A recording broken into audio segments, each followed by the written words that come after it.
Right, hello and welcome to another Listen with Steve. This time I'm going to do a Barbara Dickson album.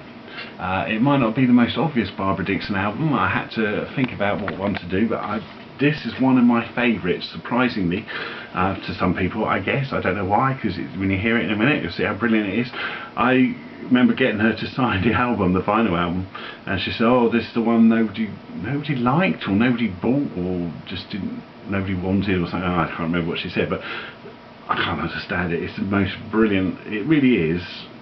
Some people say like her last pop album, but it's coming alive again, Barbara Dickson. So we're going to have a little listen. I'll put it on straight away. The first song is a well-known song. It's a cover of How Long by Ace, which featured Paul Carrack. You know who he is, and written by Paul Carrack from Mike and the Mechanics. There's another Mike and the Mechanics thing going on the album in a minute as well.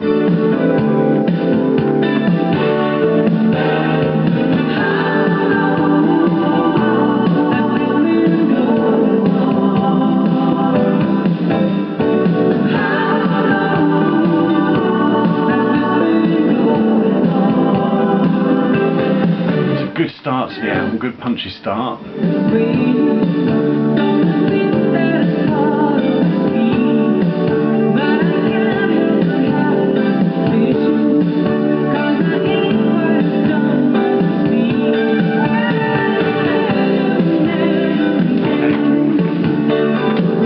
The album's produced by Stuart and Bradley James. It's very good production.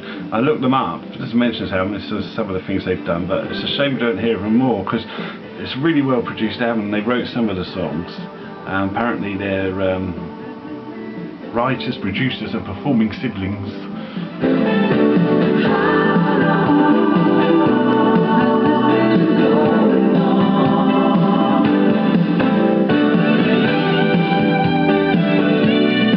It's a good bit of sax here.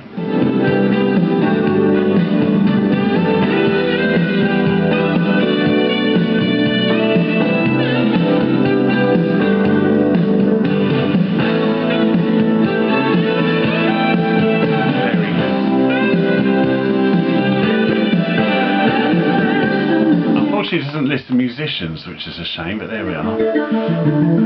Good keyboard sound here.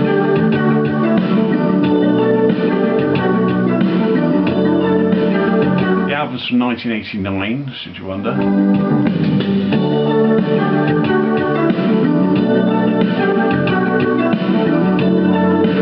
Now, excuse the glasses.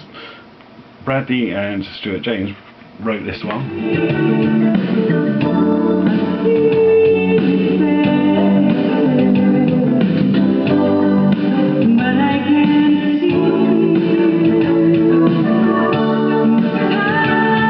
To me this is a couple of songs, this is one of them, that are very Barbara Dickson sounding. If I'd heard the demo for this and they said who should you put it to, I'd say well Barbara Dickson would do this one well.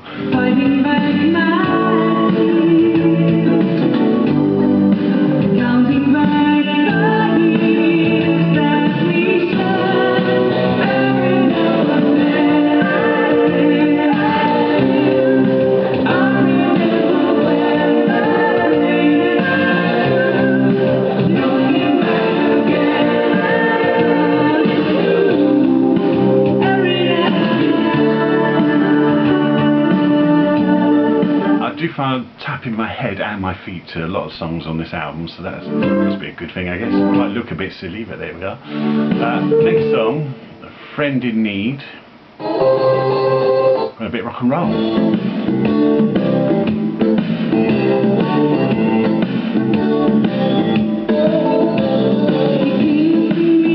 And she's quite bluesy rock and roll kind of thing.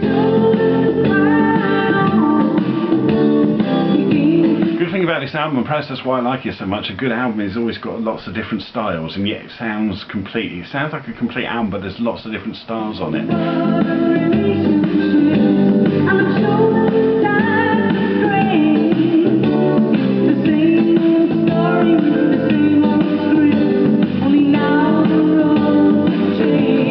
Another one written by the producers.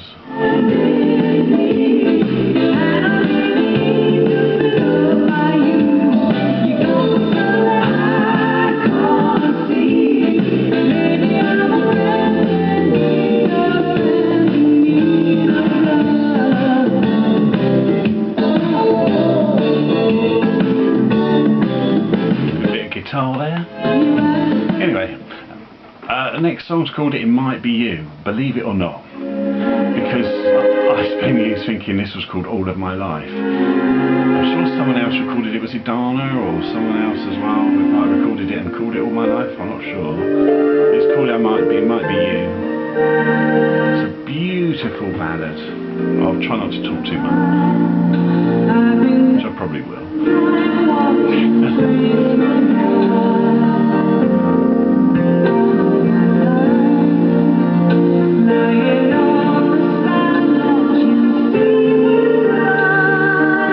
Written by Bergman and Grimm. Cruise. I got the wrong glasses on.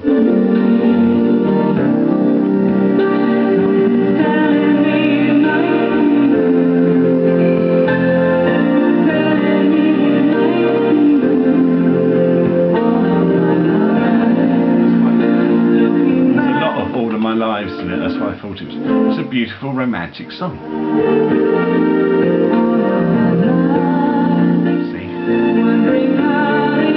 I could listen to that one forever. So this next one is called Precious Cargo, and it's a duet with Paul Young.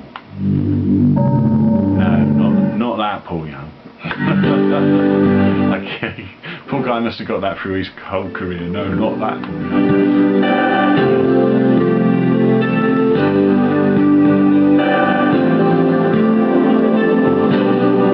Of Sad Cafe, Everyday Hurts fame, and Mike and the Mechanics. No longer with us, sadly.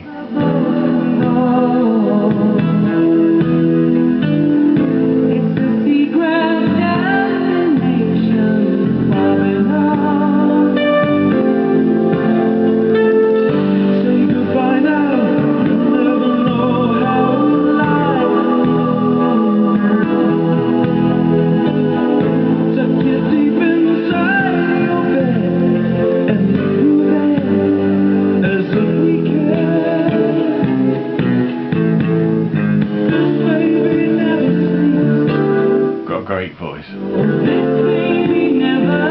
Two great voices together. They sound good.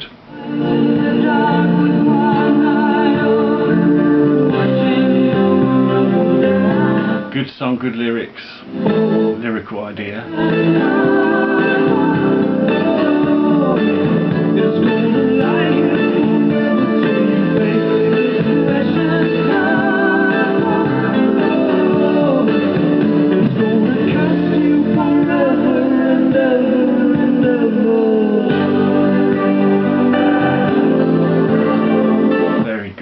Right, name that tune for those old enough to remember that.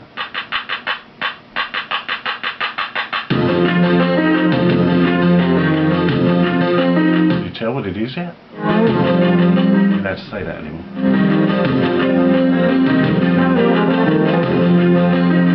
It's obviously a cover of You're the Voice by John Farnham.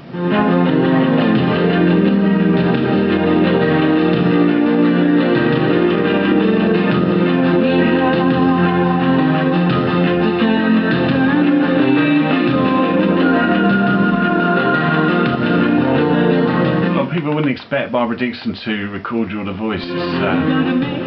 Sometimes she likes to surprise us, because she does it really well, suits her.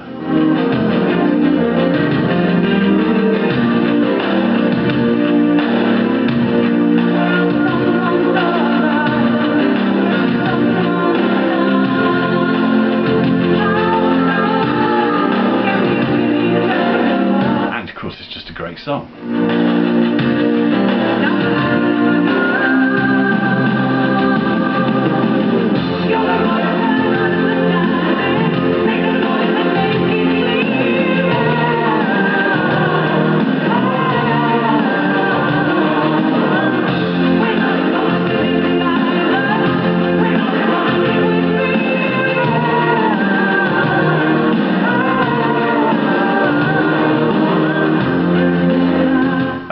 then you turn the record over, if it was vinyl, and you get another cover, and it's a cover of The Letter.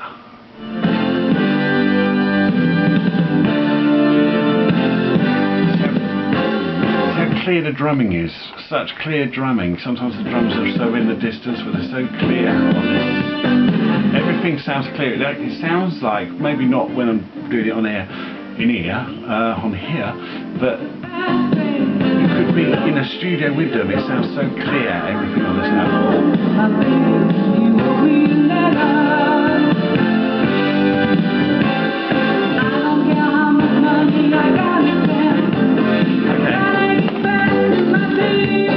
Google this. Apparently it was from 1967, originally recorded by the Box Tops. I bet you knew that.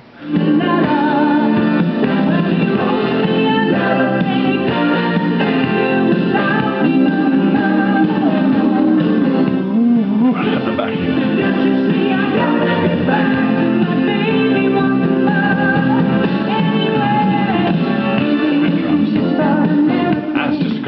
Great song, she does it well, brilliantly. Next song's the title track, Coming Alive Again.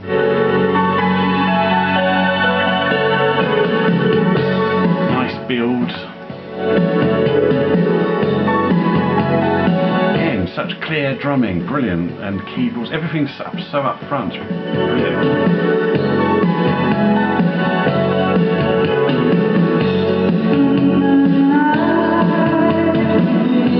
She's done more albums with these two, actually.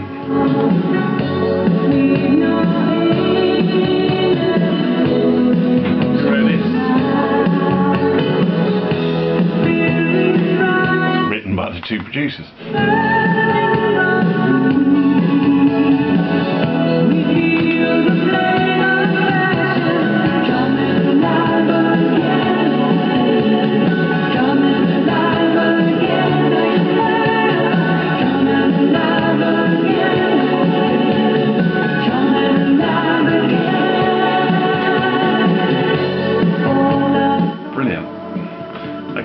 The next one is another beautiful song called Song of Bernadette, which I'll try not to talk over, but I probably will.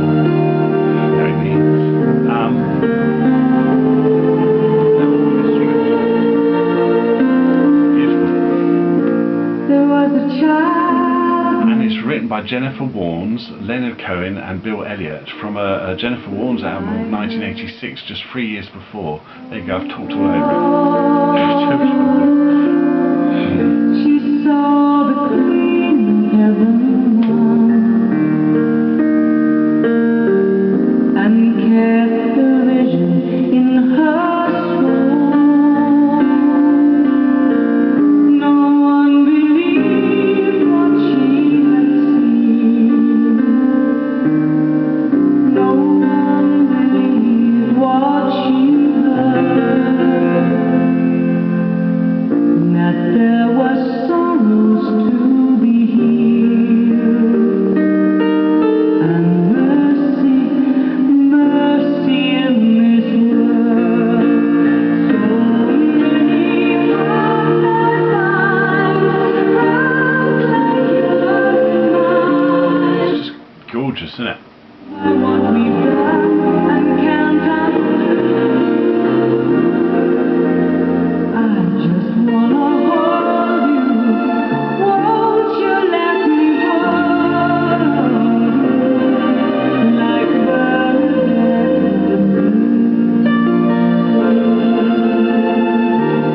Okay, the next one is actually, it's called Dream of You.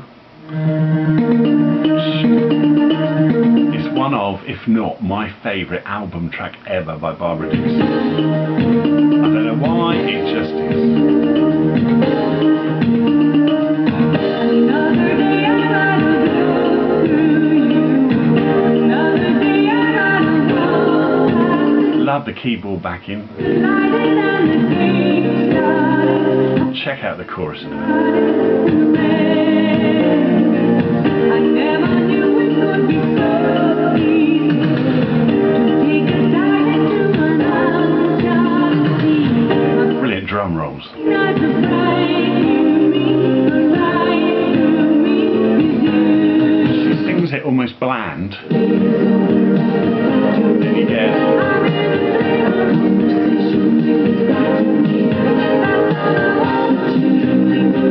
brilliant.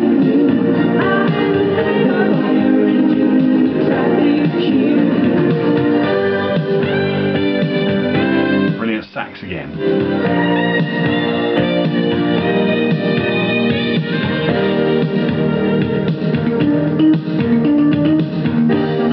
I played the whole thing, and it's written by Barbara Dickson and Charlie Dore again. Charlie Dore and Barbara Dickson wrote Precious Cargo. Did I say? I don't think I did. If I didn't, sorry. Charlie Dore, brilliant writer, and the best Barbara Dickson songs I think are written by Charlie Dore and Barbara Dickson together. Brilliant.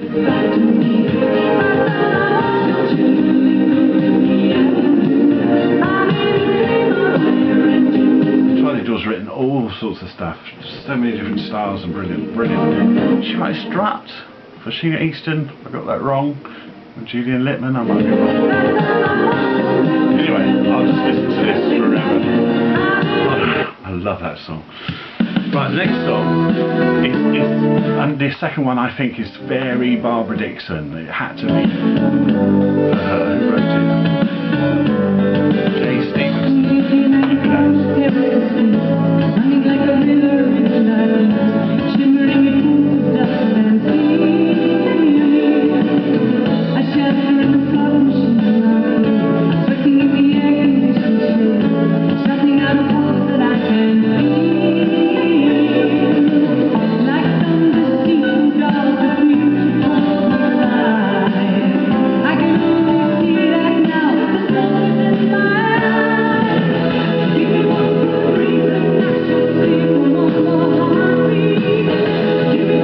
Almost soft rock, isn't it? Barbara Dickson can rock it. There's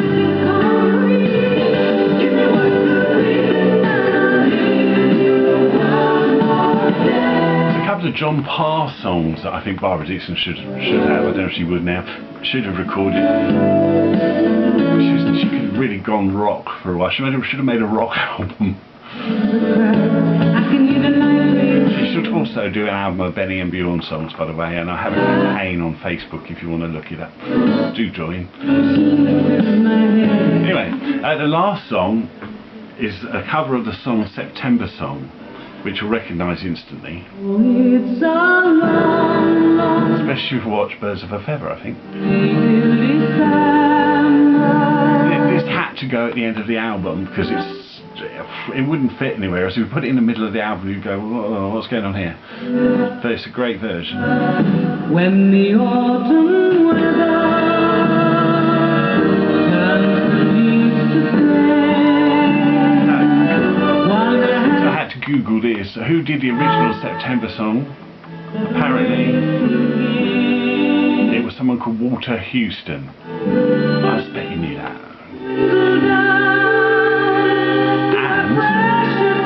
According to the Wonders that's Wikipedia, it's based on a metaphor comparing a year to a person's lifespan from birth to death. Jolly.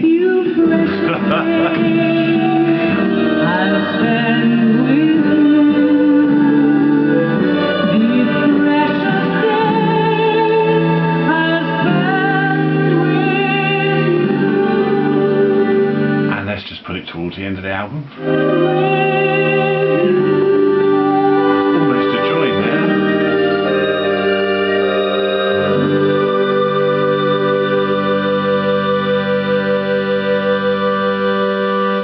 And there you have it, Barbara Dickson coming alive again. See you next time on Listen with Steve.